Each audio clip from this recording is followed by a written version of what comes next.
we will have to wait to drive a UK model before giving a definitive verdict on the new Leaf's ride and handling, but the extra performance is very welcome and Nissan's much-vaunted e-pedal works brilliantly in practice. In fact, you'll find you hardly ever need to use the brakes. With a realistic 200 miles of range, it should suit more drivers than ever, too. The Nissan Leaf is the most significant electric car you'll see this year. That's because while Tesla struggles to ramp up Model 3 production, Nissan's Optima factory has been cranking out the new Leaf since the summer, not to mention the 300,000 electric vehicles Nissan has put on the road since the original car debuted in 2011. Such is the pace of the EV market that the new Leaf shares little with its predecessor. There's all new styling inside and out, more power and more torque, as well as a significantly greater range thanks to cost and energy density improvements in lithium-ion batteries.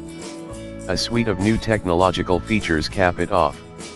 For the majority, the new Leaf should be easier on the eye, though some may be disappointed that it's not quite as distinctive as the old car.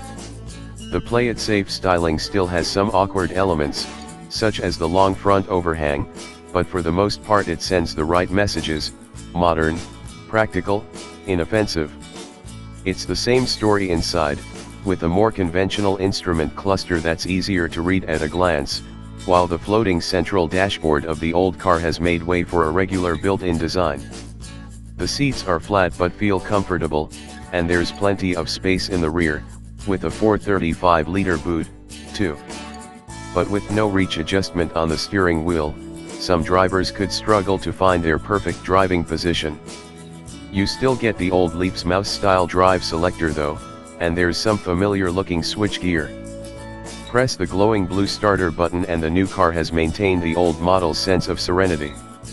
From the upright, high-set driving position to the relatively low-geared, entirely feel-free steering, this is a car designed to soothe away the more stressful aspects of driving, not enhance the pleasures of it.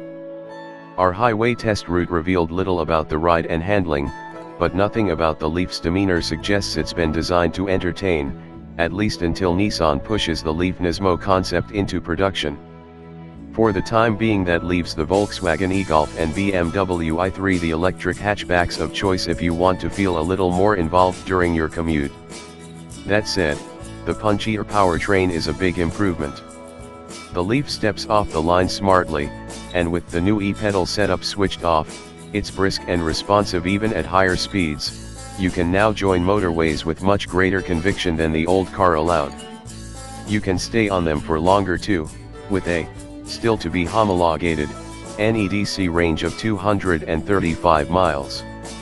A Nissan representative tells us you can realistically expect between 150 to 200